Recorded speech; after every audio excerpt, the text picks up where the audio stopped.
Hello friends, this is Ekta and welcome back to Aadi की study material. तो friends, आज की इस वीडियो में बात करेंगे हम बीपीएससी 3.0।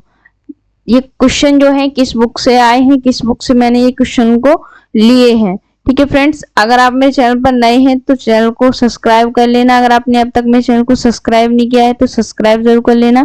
पहला क्वेश्चन देखते हैं फ्रेंड्स। पहला क्वेश्चन है, दादा भाई नौरोजी के संबंध में कौन सा कथन असत्य है। आपको दादा भाई नौरोजी के संबंध में असत्य कथन को छांटना है। पहला ऑप्शन है, इन्होंने ईस्ट इंडिया एसोसिएशन की स्थापना भारतीय प्रश्नों पर विचार करने तथा भारत के कल्याण की दिशा में ब्रिटिश नेताओं को प्रभावित करने के लिए की। तो पहली बात तो देखिए, जो ईस्ट इंडिया एसोसिएशन की जो स्थापना की थी वो किसने की थी, तो दादा भाई नौरोजी ने की थी। ईस्ट इंडिया एसोसिएशन की स्थापना दादा भाई नौरोजी ने कहां पर की थी, तो लंदन में की थी 1866 ईस्वी में। ठीक है फ्रेंड्स, 1866 में लंदन में कहां पर की थी, तो लंदन में की थी।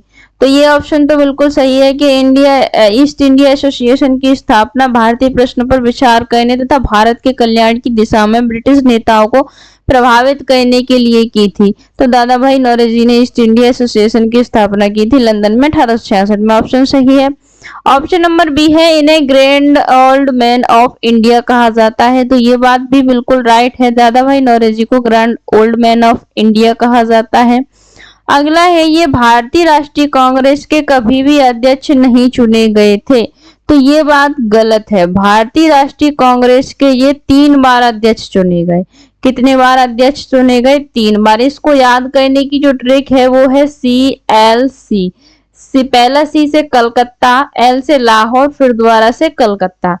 तो CLC इसको याद करने की ट्रिक है। भारतीय राष्ट्रीय कांग्रेस के ये कितने बार अध्यक्ष चुने गए, तो 3 बार ये अध्यक्ष चुने गए। अब यहाँ पर देखिए, बुक है जो पूरा जीवन राष्ट्रीय आंदोलन को समर्पित कर दिया, दादा भाई नौरोजी को 3 बार भारतीय राष्ट्रीय कांग्रेस ने अपना अध्यक्ष चुनकर उनका सम्मान किया। तो इसका जो राइट आंसर है वो क्या हो जाएगा? Option number c. इसमें पूछा गया था क्वेश्चन में कौन सा कथन असत्य है, तो ऑप्शन नंबर सी जो है ये कथन असत्य है।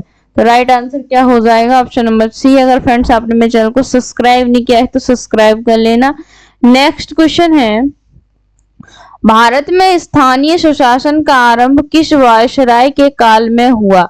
Lord Mayo, Lord Lytton, Lord Ripon, Lord Dufferin.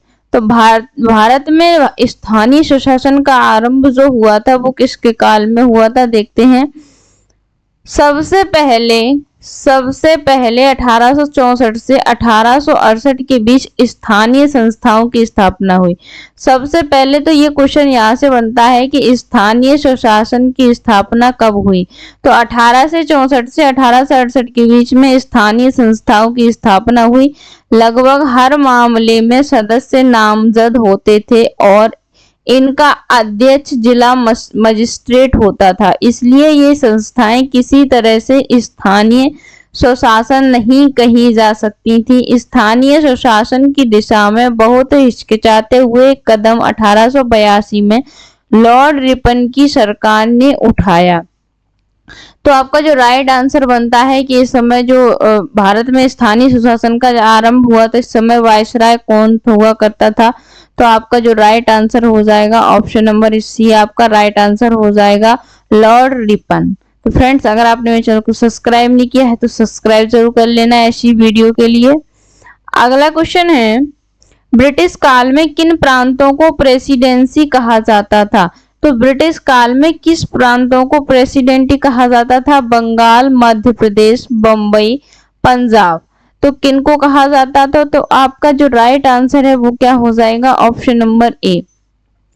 देखिए, इसमें जो बुक है यहाँ से जो क्वेश्चन है वो देखते हैं कि शासन की सुविधा के लिए अंग्रेजों ने भारत को कई प्रांतों में बांट रखा था। जो शासन की सुविधा के लिए अंग्रेजों ने भारत को कई प्रांतों में बांट रखा था। इनमें से बंगाल, मद्रास और बंबई प्रांतों को प्रेसिडेंसी कहा जाता था। क्या कहा जाता था? बंगाल, मद्रास और बंबई को। देखिए, बंगाल, बंबई, इसमें मद्रास है नहीं है, तो बंगाल और बंबई, तो राइट आंसर क्या हो जाएगा आपका ऑप्शन नंबर ए, 1 और 2 को बंगाल और बंबई को प्रेसिडेंसी कहा जाता था। तो इन प्रेसिडेंसियों का प्रशासन गवर्नर 3 सदस्यों वाली एक काउंसिल की सहायता से चलता था और इनकी नियुक्ति कौन करता था? तो इनकी नियुक्ति सम्राट करता था। नेक्स्ट क्वेश्चन है, इंडियन सिविल सर्विस की परीक्षा को उत्तीर्ण करने वाले पहले भारतीय कौन थे? सत्येंद्र नाथ ठाकुर, केशव चंद्र सेन, श्यामजीव कृष्ण वर्मा, सुभाष चंद्र बोस। तो इंडियन सिविल सर्विस की परीक्षा को उत्तीर्ण करने वाले जो सबसे पहले भारतीय थे वो कौन थे? तो आपका जो राइट आंसर हो जाएगा वो हो जाएगा सत्येंद्र नाथ ठाकुर। राइट आंसर क्या हो जाएगा आपका? सत्येंद्र नाथ ठाकुर। देखिए, ब्रिटिश सरकार ब्रिटिश औपनिवेशिक काल में प्रशासन में अधिकार और उत्तरदायित्व के सारे पदों पर इंडियन सिविल सर्विस के सदस्य ही नियुक्त होते थे। 1863 में यह परीक्षा उत्तीर्ण करने वाले पहले भारतीय सत्येंद्र नाथ ठाकुर थे जो रविंद्रनाथ ठाकुर के बड़े भाई थे। रविंद्रनाथ ठाकुर थे उनके बड़े भाई थे सत्येंद्र नाथ ठाकुर। तो आपका जो राइट आंसर क्या हो जाएगा? Option number A. अगला क्वेश्चन है, भारत में श्रम सुधार संबंधी पहला कानून इंडियन फैक्ट्री एक्ट 1881 में बना। यह मुख्यतः संबंधित था बाल श्रम सुधार से, महिला श्रम सुधार से, समय को कम करने से, कार्यस्थल पर साफ सुथरा वातावरण उपलब्ध कराने से। देखिए, पढ़ते हैं कि भारत में पहला इंडियन फैक्ट्री एक्ट 1881 में बनाया गया। क्वेश्चन बनता है कि भारत में पहला इंडियन फैक्ट्री एक्ट कब बनाया गया? तो राइट आंसर क्या हो जाएगा आपका? 1881 में बनाया गया। यह कानून मुख्यतः बाल श्रम से संबंधित था। इसमें कहा गया था कि 7 वर्ष से कम उम्र के बच्चों को कारखाने में नहीं लगाया जाए और 7 से 12 वर्ष तक के बच्चों से प्रतिदिन 9 घंटे से अधिक काम नहीं लिया जाएगा। तो किससे संबंधित था? तो बाल श्रम सुधार से संबंधित था। इसमें कहा गया था कि 7 वर्ष से जो बच्चे 7 वर्ष से कम उम्र के जो बच्चे हैं उनको कारखाने में नहीं लगाना चाहिए और 7 से 12 वर्ष तक के बच्चों को प्रतिदिन 9 घंटे से अधिक काम नहीं लिया जाना चाहिए। अगला क्वेश्चन है कि 19वीं सदी में ब्रिटिश सरकार द्वारा अपनाए गए श्रम सुधारों का मुख्य कारण था मजदूर आंदोलन, भारतीय बुद्धिजीवियों द्वारा चलाया गया आंदोलन, ब्रिटिश उद्योगपतियों का दबाव, ईसाई मिशनरियों का दबाव। तो आपका जो राइट आंसर है वो क्या होगा? देखिए, 19वीं सदी में आधुनिक कारखानों और बागानों के मजदूरों की हालत बहुत दयनीय थी। यूं तो भारत की ब्रिटिश सरकार पूंजीपतियों की समर्थक थी, फिर भी उसे आधुनिक कारखानों की बुरी स्थिति के प्रभावों को कम करने के लिए आधे मन से कुछ कदम उठाने पड़े जो एकदम अपर्याप्त थे। इन कारखानों में से अधिकांश भारतीयों के थे। ब्रिटेन के उद्योगपति श्रम सुधारों के लिए दबाव डाल रहे थे क्योंकि उन्हें डर था कि भारत में मजदूरी कम होने के कारण भारतीय उद्योगपति भारतीय बाजार में उन्हें जल्द ही प्रतियोगिता में पीट देंगे। तो इसका जो राइट आंसर था वो क्या हो जाएगा? Option number c. Right answer क्या हो जाएगा इसका? ऑप्शन नंबर सी, ब्रिटिश उद्योगपतियों का दबाव। अगला क्वेश्चन है, भारतीय मजदूरों की दशा सुधारने के संबंध में 1881 में बने पहले इंडियन फैक्ट्री एक्ट तथा 1891 में बने दूसरे इंडियन फैक्ट्री एक्ट को किन उद्योगपति क्षेत्रों में लागू नहीं किया गया? इस्पात उद्योग, वस्त्र उद्योग, चाय तथा कॉफी बागान के उद्योग या चमड़ा उद्योग। देखिए, श्रम सुधार के क्षेत्र में ब्रिटिश सरकार द्वारा पहला इंडियन फैक्ट्री एक्ट जो बनाया गया था वो बनाया गया था 1881 में, जो किससे संबंधित था? तो बाल श्रम से संबंधित था। जो 7 वर्ष की उम्र से कम बच्चे कारखाने में काम नहीं करेंगे।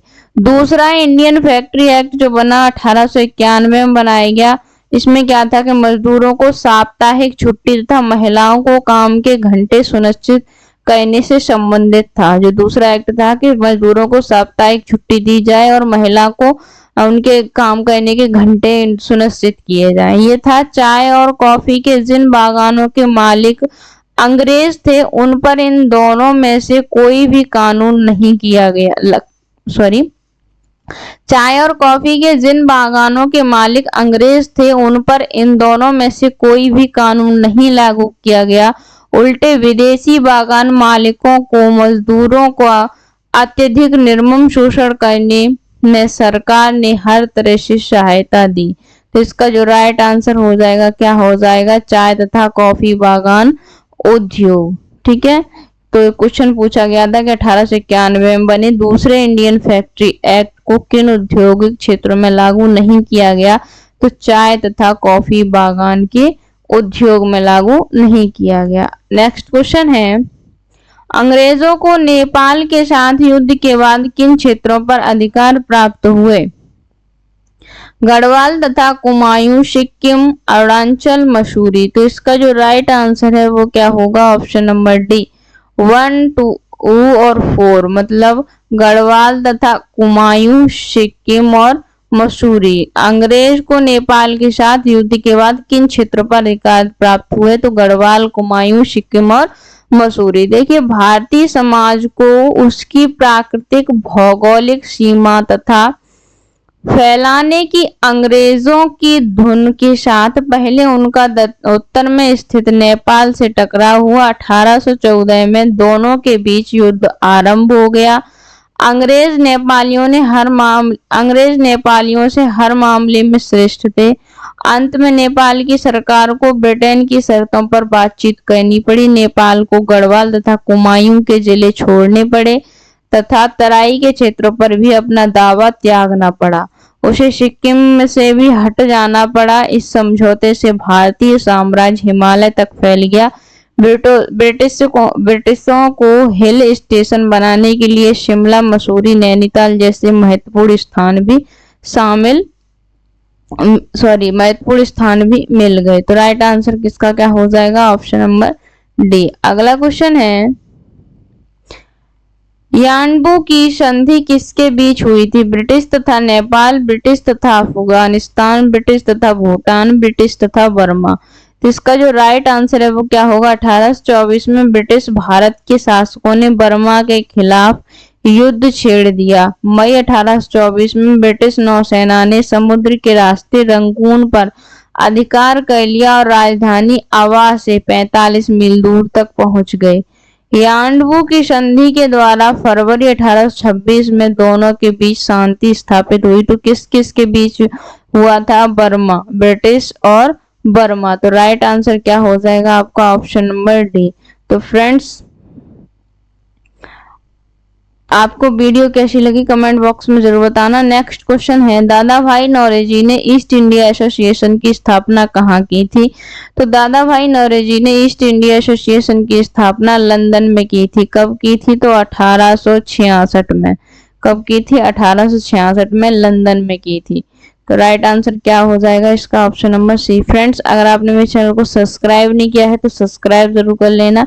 मिलते हैं नेक्स्ट वीडियो में। और जो ये क्वेश्चन थे तो दृष्टि पब्लिकेशन की एनसीईआरटी की बुक आती है, इससे वो ये क्वेश्चन थे। Thank you for watching.